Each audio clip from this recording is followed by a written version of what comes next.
Hello again everyone and welcome back to another video. In today's video we're carrying on our tutorial in the Fenix A320. However, this one's a bit of a different one. This one's just a little bit of an extra knowledge, shall we say, tutorial whilst we're mid-air cruising. Since we have not much to do at this point, I thought, well, why not just record a little extra knowledge for you. This may help you to understand certain bits in previous tutorials for this aircraft and any aircraft. It may not, but I thought I'd do it anyway. So, you've got to your cruising altitude. We've got to our cruising altitude. Let's say I'm on VATSIM or IVAO or any kind of ATC. And they tell me EZ34 UK turn to a heading of 340 degrees. And what you do is you head over to this knob here, and you would find 340 degrees on this knob. 340 degrees. Now to initiate that heading, just click down on the mouse wheel or push it out, pull it out I mean, or yeah, pull it out or press down on the mouse wheel, and you'll find that the aircraft will fly to a heading of 340 degrees. Now I don't want to do that, so I'm just going to make it so it brings me back onto my original flight planned heading.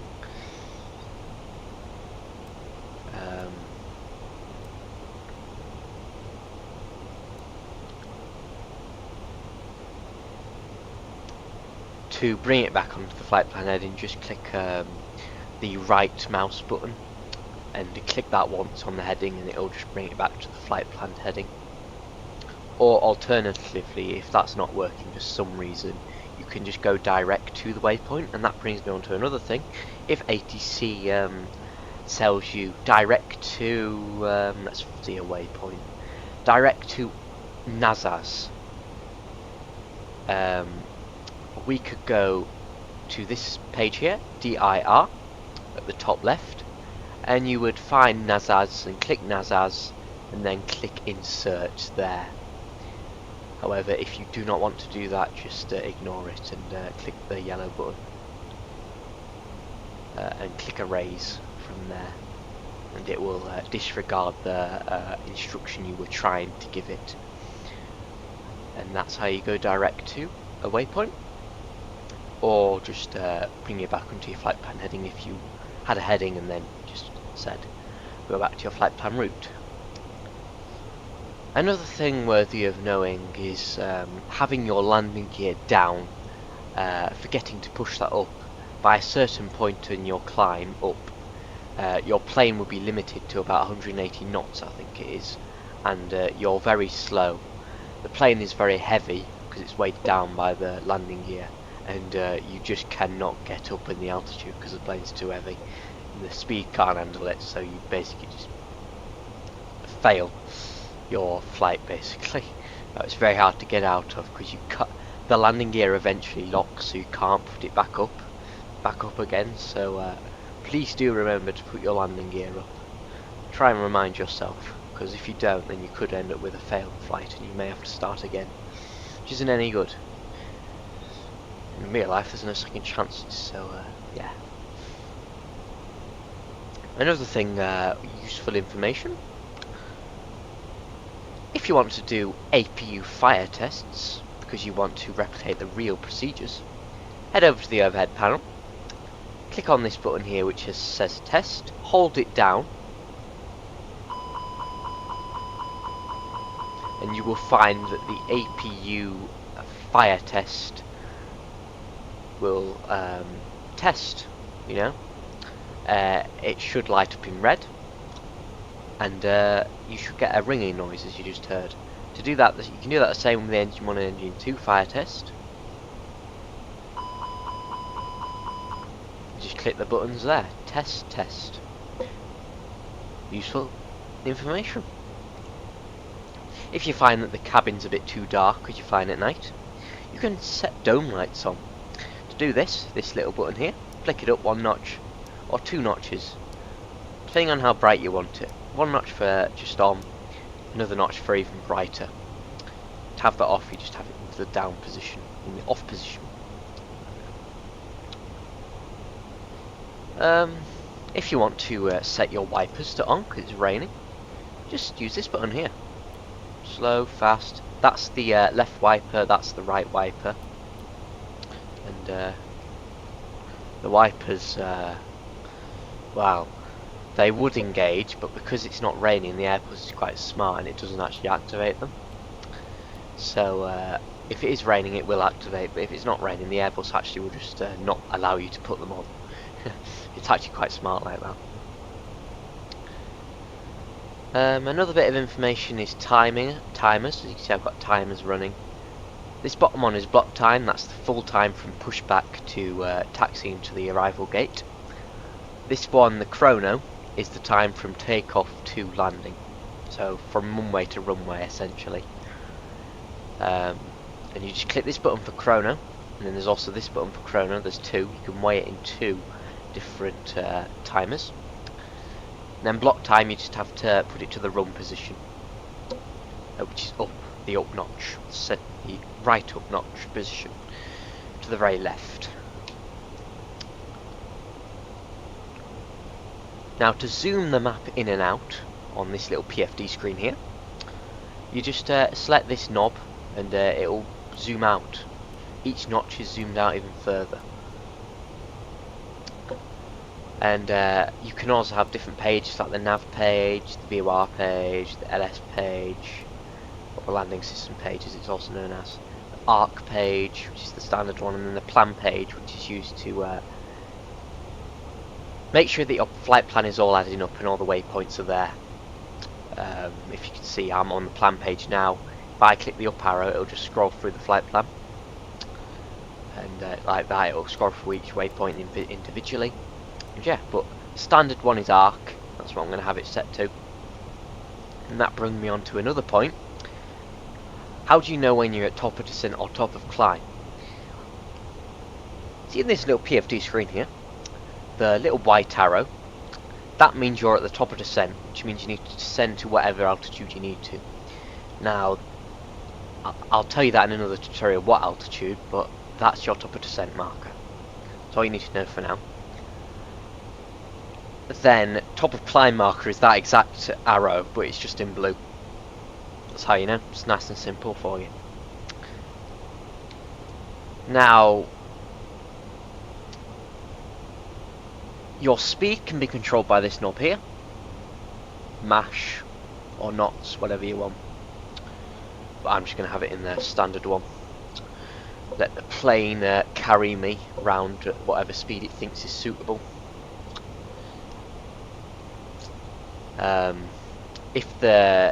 If you're not controlling the speed, it'll just have a little dashes and then a dot next to them. That means the plane is controlling it, or the autopilot's controlling the speed. Whatever constraints are and things like that, whatever it just thinks safe. To tune VORs, these buttons allow you to have VORs shown. I haven't got any tuned, so no show, non-show. This is VOR 1, this is VOR 2. You can have up to 2 VORs, and you select them on by selecting them one notch to the right, as I just showed you there. How do you tune a VOR? Well, you need to know the frequency or the name of the VOR first. That can be found on charts or anywhere else. And you'd go to the RadNav page here. From here, you would then tune it into these frequencies.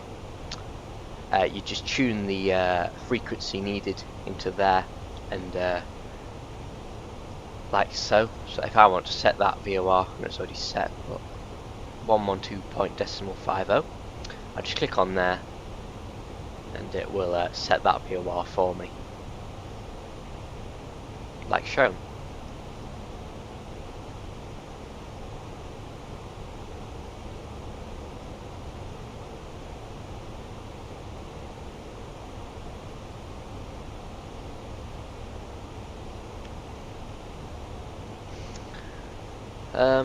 What else?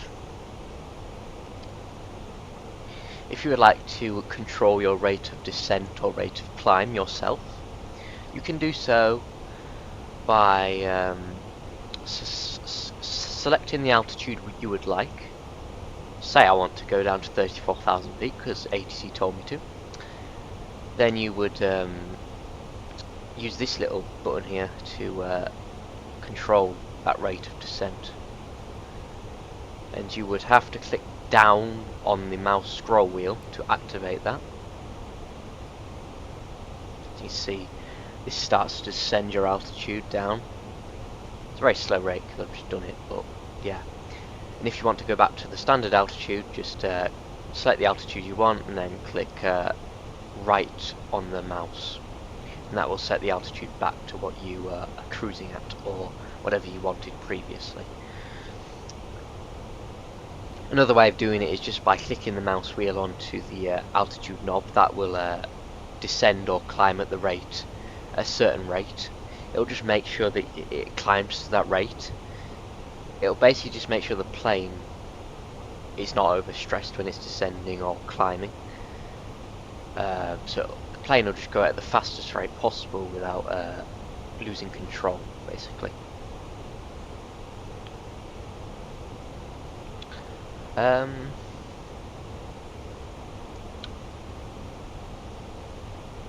there anything in here? I mean, you can use the Fenix iPad to look at your weather data by heading over to the My Flights, Fenix page, My Flights, and then click this to the left side, and this is your METAR. You can also view the TAF for your arrival and departure airports, and your alternate as well, which is nice to know. You can also see your progress. So we're about halfway through the flight, as you can see by the little blue line. That's what you've done, and it'll show you your flight plan as well, with your SIDS and your stars and your waypoints as well, your directs, as DCT stands for. You see it says that we're airborne from Lisbon to Madeira, Funchal.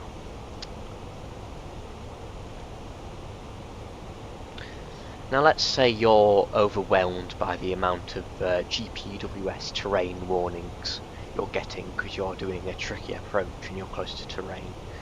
To turn that off, all you have to do is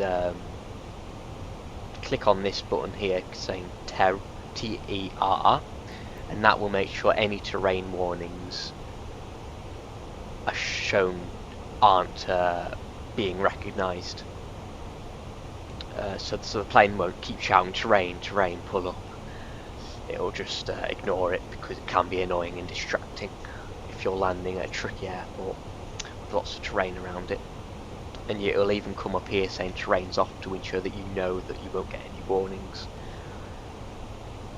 But I'm going to keep that on because I don't need to turn it off, and you find the message goes off there. And you see it says we've got a company message. If you ever get that message and you're curious, just head over to the McDo, MCDU menu, ATSU, AOC menu, receive messages, and then you'll get a message. The one which is bold and big is the one you haven't read, and then you just have to acknowledge that message, and that company message sign will come off there for you.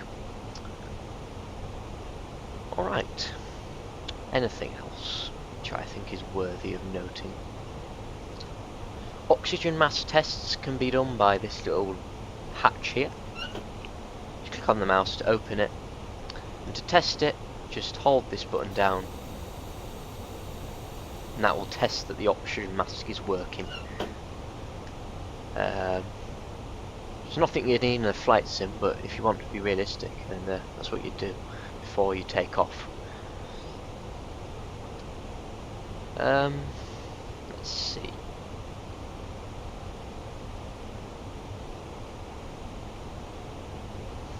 These are your speed brakes if you need to slow down.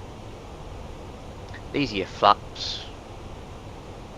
This is your transponder. If you get said to ATC set squawk so and so, say I get set squawk 1500, say. If you want to change that, it's this number here which is your squawk. If you want to change that, clear it. You must clear it, you can't overwrite it. So just clear it and then type in the number you want.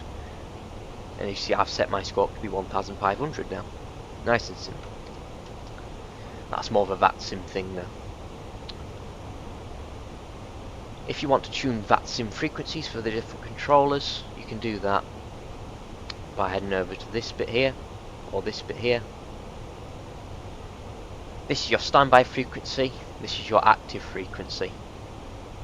We are tuned currently to 122.8 if we were on ATC. We're not, but if we were. If you want to change that, the standby will change. Say I want to get set to 124.9. 124.9. That's in standby, that's not activated. To activate that, just click this little arrow button here, and now we're on 124.9 on the COM1 frequency. This is COM1, this is COM2.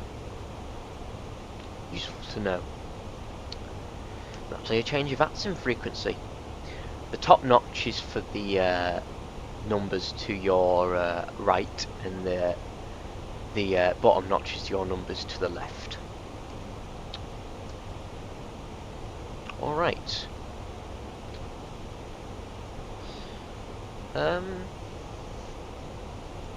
If you want to change your AC temperatures, these little notches do it. There you go. If you want it hotter or colder, you can set it how you like. I'm going to keep mine normal though, to the centered position. You can also change your pack flows to low and high. I'm just going to keep mine on normal by this little button here. You can do your lights by this, so this overhead light brightness one. It's right there. Don't need any lights though, so keep it off. Cabin announcements, your little ding can be doing by there. Little ding. Then you can do forward and the back, FWD and AFT. That's forward, that's the back of the cabin.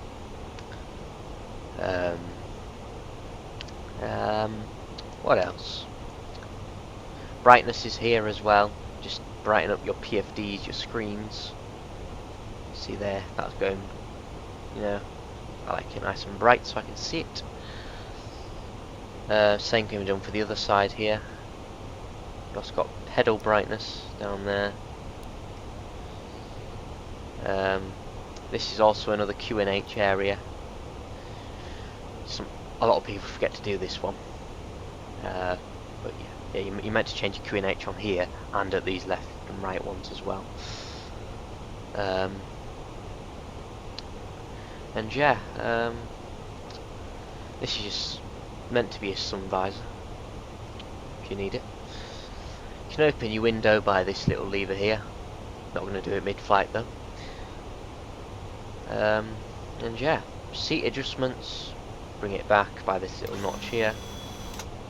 Bring it up and down by that little notch there. It's a nice little noise. You can put your armrests up and down. You know, autopilot disconnect buttons here on the joystick. Watch. Autopilot will disconnect.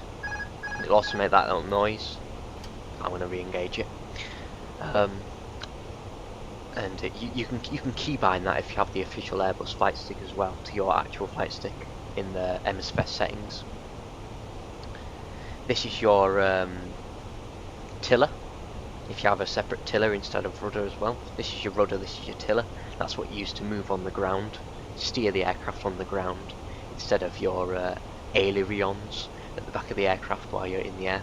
Use rudder and the trim. I've just said it. Yeah. Use your pedals for the ground steering, and use your ailerons for the air steering. Essentially. Don't use rudder in the air, as it will seriously reduce your control of an aeroplane. Anyways, I think that's a good bit of information told to you. If you have enjoyed it, then please do make sure you leave a comment, like and subscribe if you found it useful, and thanks for watching, and I'll see you in the next video. Bye guys.